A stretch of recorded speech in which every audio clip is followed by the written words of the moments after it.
Welcome to RM news. Good morning అందరికీ. ఈరోజు ప్రభాత వెలుగుకు సంబంధించిన కొన్ని వార్తలు చూద్దాం. ఇక హైదరాబాద్ షా ఇంగ్లాండ్ తో 5వ టెస్ట్ లో ఇండియాను గెలిపించిన మహమ్మద్ సిరాజ్ తర్వాత player of the match award సొంతం చేసుకున్నారు. 2-2 తో సిరీస్ డ్రా చేసుకున్నారు. ఇంగ్లాండ్ గడ్డపై మన హైదరాబాద్ బిడ్డ మహమ్మద్ సిరాజ్ అదరగొట్టారు. అత్యంత ఒత్తిడిలో అసాధారణ పోరాట పటమ చూపెడుతూ నరాల తెగే ఉత్కంఠ నడుమ ప్రాణం పెట్టి బౌలింగ్ చేశాడు మహమ్మద్ సిరాజ్. తర్వాత బుల్లెట్ లాంటి బంతులతో ఇంగ్లీష్ బ్యాటర్లను బంబెలెత్తించి ఓటమి ఖాయం అనుకున్న 5వ టెస్ట్ ఇండియా చరిత్ర నిలిచిపోయే విజయం అందించారు. తర్వాత మనోడు తెగువతో ఈ మ్యాచ్ ఇండియా 6 రన్స్ తేడాతో థ్రిల్లింగ్ విక్టరీ సాధించింది. నిన్న ఇంగ్లాండ్ లో జరిగిన 374 టార్గెట్ చేజింగ్ లో మరో 339 6 వికెట్లతో కోల్పోయి ఆఖరి రోజు బ్యాటింగ్ వచ్చిన ఇంగ్లాండ్ సిరాజ్ దెబ్బకు 367 రన్స్ కే ఆల్ అవుట్ అయిందని చెప్పవచ్చు. తర్వాత 5 టెస్టుల సిరీస్ 2-2తో పంచుకున్న ఇండియా గర్వంగా తలెత్తుకుంది. 5 ఇన్నింగ్స్ కలిసి 9 వికెట్లు తీసిన Siraj player of the match గా నిలవగా కెప్టెన్ శుభం Gill player of the series award లభించింది అని కూడా మనం చెప్పవచ్చు. ఇది నిన్న ఇంగ్లాండ్ లో జరిగిన మ్యాచ్. ప్రస్తుతం అయితే ఒక వార్త అనేది మనం చూస్తున్నాం.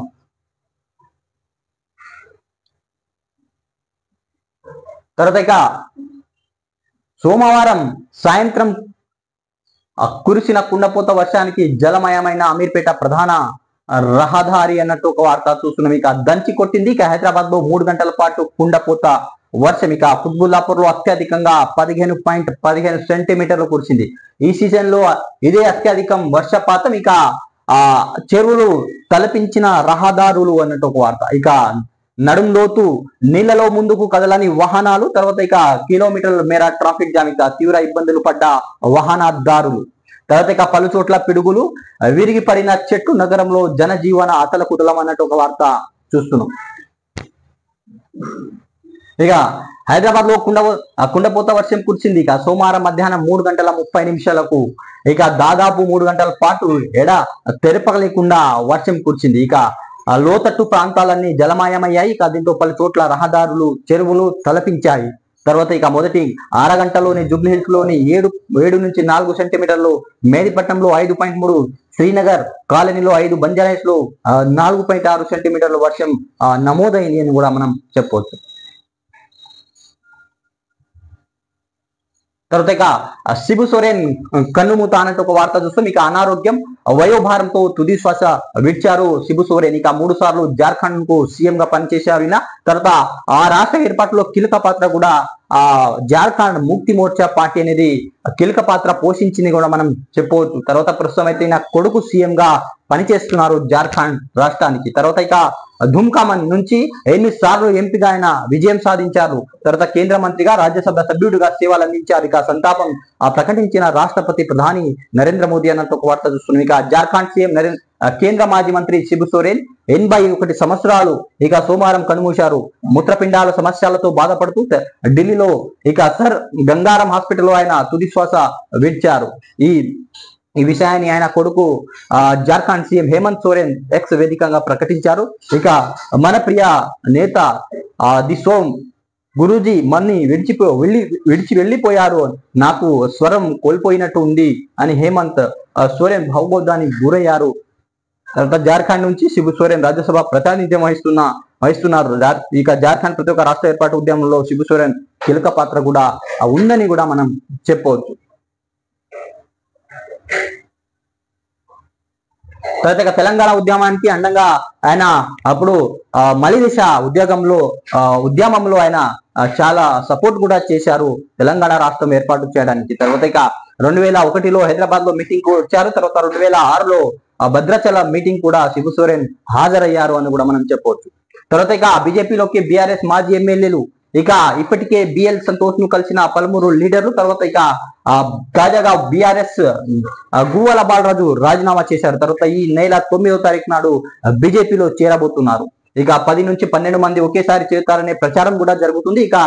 చేరికలపై కమలం రాష్ట్ర నేతలు వ్యతిరేకత అన్నట్టు ఒక వార్త చూస్తున్నాం.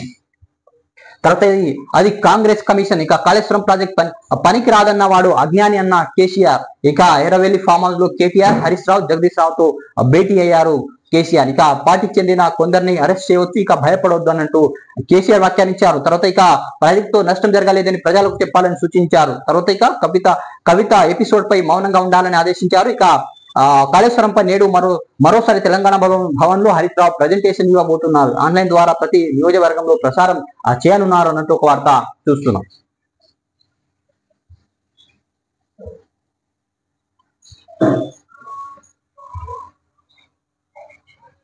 తర్వాత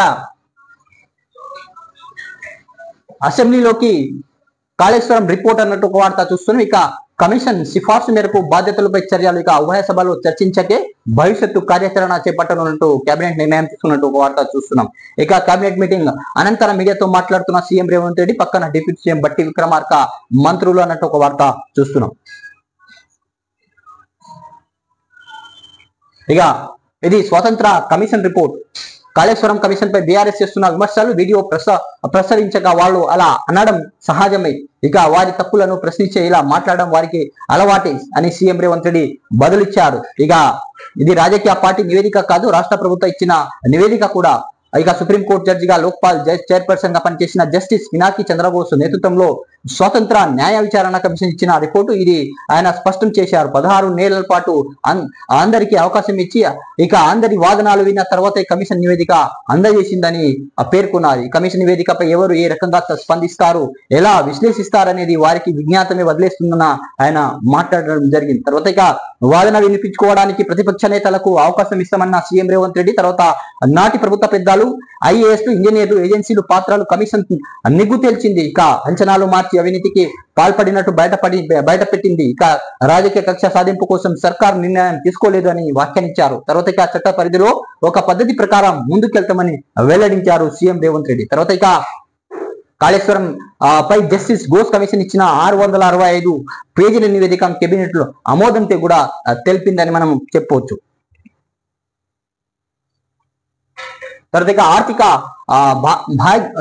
భారీగా ఆర్థిక అవకతలు జరిగినట్టు కూడా కమిషన్ అనేది గుర్తించింది. ఇక దాదాపు 38,500 కోట్లు మొదలుపెట్టి 1,10,000 కోట్లు పెంచారు అన్నట్టు ఒక వార్త చూస్తున్నాం.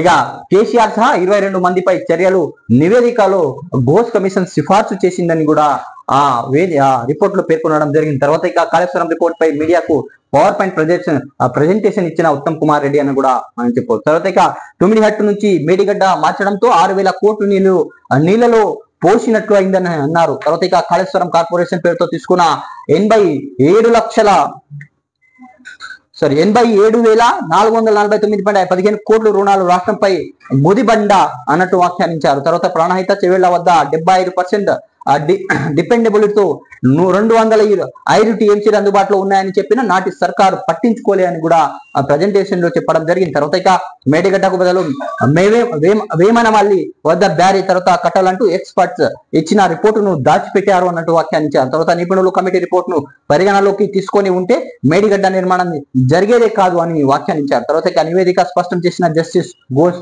కమిషన్ కూడా చెప్పవచ్చు. ఇక Kaleshwaram project justice Pinaki Chandrabose commission ఇచ్చిన నివేదికను అసెంబ్లీలో ప్రవేశపెట్టాలని రాష్ట్ర కేబినెట్ నిర్ణయం తీసుకుంది. తర్వాత ఇక కమిషన్ సిఫార్సు మేరకు బాధ్యతలు చర్యలు ఉంటాయని, ఉభయ సభలో చర్చించాక భవిష్యత్తు కార్యాచరణలు ఉంటాయని తెలిపింది కేబినెట్. తర్వాత కమిషన్ రిపోర్ట్ పై చర్చించేందుకు సెక్రటరియట్ లో సోమవారం మధ్యాహ్నం సీఎం రేవంత్ రెడ్డి అధ్యక్షన కేబినెట్ సమావేశమైంది. ఈ రిపోర్ట్ పై అధ్యయన కమిటీ రూపొందించిన ఎగ్జిక్యూటివ్ సమ్మరీని ఇరిగేషన్ శాఖ మంత్రి Uttam Kumar Reddy power point presentation ఇచ్చారు. తర్వాత ఇక దాదాపు 665 పేజీల కమిషన్ రిపోర్ట్ ను కేబినెట్ ఆమోద ముద్ర వేసింది. ఇక అనంతరం సీఎం మంత్రులతో కలిసి మీడియా సమావేశం మీడియాతో మాట్లాడారు. ఇక కాళేశ్వరం కమిషన్ నివేదిక మంత్రివర్గ ఆమోదించినందుకు త్వరలో శాసన మండలి ప్రవేశపెట్టిన అన్ని రాజకీయ అభిప్రాయాలు తీసుకుంటామని వెల్లడించారు. తర్వాత ఇక పేరు ఊరు అంచనాలు మార్చి అవినీతి పాల్పడిన నిర్మించిన కాళేశ్వర ప్రాజెక్టు కుప్పకూలిపోయింది. ఇక కమిషన్ తన నివేదికలో అన్ని విషయాలు స్పష్టంగా పేర్కొంది అని కూడా పేర్కొనడం జరిగింది. నాటి ప్రజాప్రతినిధులు, ఐఏఎస్ అధికారులు, ఇంజనీర్లు ఇక ప్రాజెక్ట్ ఏజెన్సీ పాత్రలు బయటపెట్టింది అని సీఎం వివరించడం జరిగింది.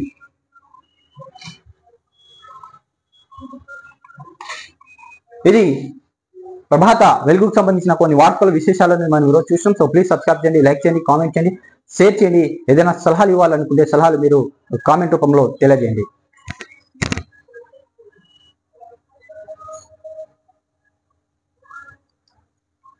ఇక సాక్షి పేపర్ సంబంధించిన కొన్ని వార్తలు చూద్దాం. ఇక మళ్ళీ సుంకాలు పెంచుతామంటూ ట్రంప్ వ్యాఖ్యలు చేశారు. ఇక భారతీయ సరుకులపై 25% సుంకాలు మోత. ఇక ముగించిన కొద్ది రోజులకే ట్రంప్ తన టెంపరితనాన్ని మరోసారి బయట పెట్టారు అన్నట్టు ఒక వార్త చూస్తున్నాం. ఇక శ్రీకృష్ణుడి బాటలో నడవండి అన్నట్టు ఒక వార్త చూస్తున్నాం. ఇక ఠాకూర్ శ్రీ బాంకే బిహారీ జీ మహారాజ్ ఆలయ ట్రస్ట్ నినాదంలో యోగి ఆదిత్యనాథ్ ప్రభుత్వ వైఖరిని సుప్రీంకోర్టు తప్పు పట్టింది అన్నట్టు ఒక వార్త చూస్తున్నాం. తర్వాత ఇక మీకెవరు చెప్పారు భారత్ జోడో యాత్ర సందర్భంగా రాహుల్ చేసిన వివాదాస్పద వ్యాఖ్యలపై సర్వోన్నత న్యాయస్థానం ప్రశ్నల వర్షం కురిపించింది అన్నట్టు ఒక వార్త చూస్తున్నాం. ఇక ఎస్ఐఆర్ పై స్తంభించిన పార్లమెంట్. ఇక వివాదాస్పదంగా మారిన బీహార్ ఓటర్లు ఇక జాబితా ప్రతి ఒక్క సమగ్ర వివరణల అంశం మరోసారి పార్లమెంటు స్తంభింప చేసింది అన్నట్టు ఒక వార్త చూస్తున్నాం.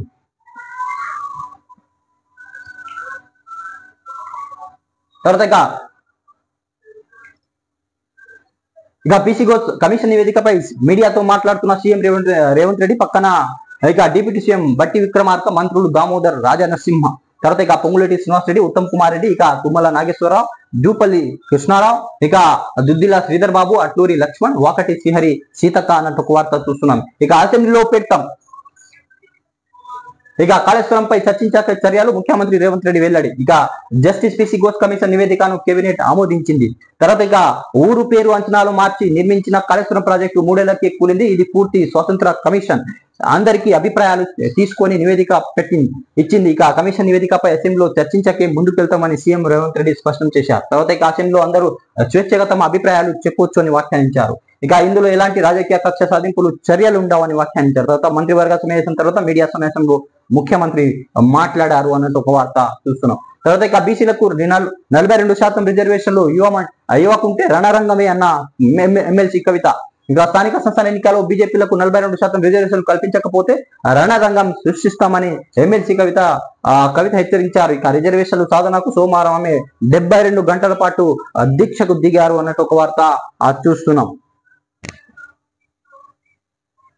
ఇక కాళేశ్వరం ప్రాజెక్టు అవకతలపై జస్టిస్ పినాకి చంద్రఘోష్ కమిషన్ ఇచ్చిన నివేదిక ఎలాంటి రాజకీయ జోక్యం లేదని ముఖ్యమంత్రి రేవంత్ రెడ్డి స్పష్టం చేశారు. తర్వాత ఇక ఈ నివేదిక అసెంబ్లీలో పెట్టి చర్చించి అందరి అభిప్రాయాలు తీసుకున్న తర్వాత ఎలాంటి చర్యలు తీసుకోవాలో నిర్ణయిస్తామని చెప్పారు. ఇది స్వతంత్ర కమిషన్ ఇచ్చిన నివేదిక అని సిఫార్సు ఆధారంగా చర్యలు ఉంటాయని వ్యాఖ్యానించారు సీఎం రేవంత్ రెడ్డి. ఎలాంటి కక్ష సాధింపులు కక్షపూరిత చర్యలకు తావులేదని సీఎం రేవంత్ రెడ్డి తెలిపారు. తర్వాత ఇక న్యాయ సాధారణ పరిపాలన శాఖకు చెందిన 3 కార్యదర్శులతో కమిటీ వేసి సంక్షిప్త నివేదిక రూపొందించినట్లు చెప్పారు. ఇక సోమవారం రాష్ట్ర సచివాలయం జరిగిన మంత్రివర్గ సమావేశంలో కమిషన్ నివేదికపై ఇక కుశంగా చర్చించి ఆమోదం తెలిపింది. ఇక అనంతరం రేవంత్ రెడ్డి, డిప్యూటీ సీఎం బట్టి విక్రమార్క, మంత్రులు మీడియా సమావేశం నిర్వహించారు అన్నట్టు ఒక వార్త చూస్తున్నాం.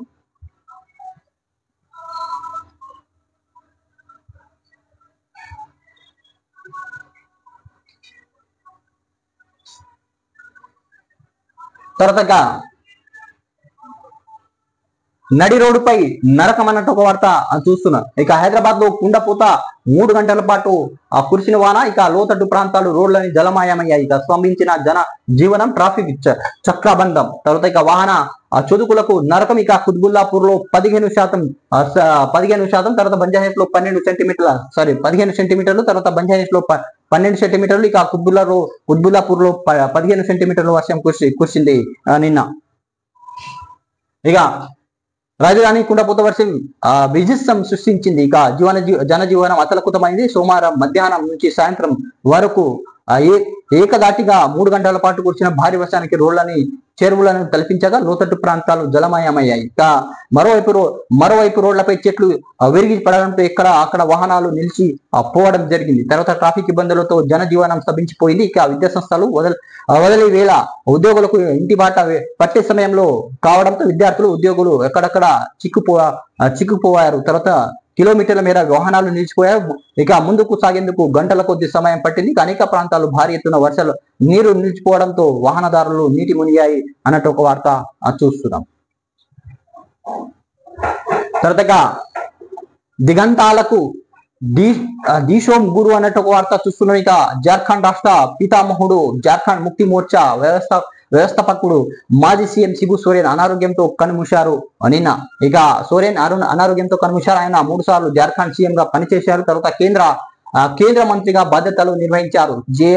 జేఎంఎం వ్యవస్థాపక వ్యక్తులు ఒకరైన సోరెన్ 4 దశాబ్దాల పాటు పార్టీకి నాయకత్వం వహించారు శిబు సోరెన్. ఇక జార్ఖండ్ రాష్ట్రం ప్రతి ఒక్క రాష్ట్రం కోసం ఆలుపేరుగాని పోరాటం చేశారు. 2000లో ప్రతి ఒక్క రాష్ట్ర ఏర్పాట్లు ఆయన నెరవేరింది. ఇక జార్ఖండ్ రాజకీయాలు గురు మన్నవాలను పొందిన ఆయన పిల్లలు పెద్దలు అంతా అదే పేరుతో పిలిచేవారు అన్నట్టు ఒక వార్త చూస్తున్నాం. ఇది సాక్షి పేపర్ సంబంధించిన కొన్ని వార్తల విశేషాలను మనం ఈరోజు చూసినాం. సో ప్లీజ్ సబ్స్క్రైబ్ చేయండి, లైక్ చేయండి, కామెంట్ చేయండి, షేర్ చేయండి. ఏదైనా సలహాలు ఇవ్వాలనుకుంటే సలహాలు మీరు కామెంట్ రూపంలో తెలియజేయండి. Thanks for watching RMS.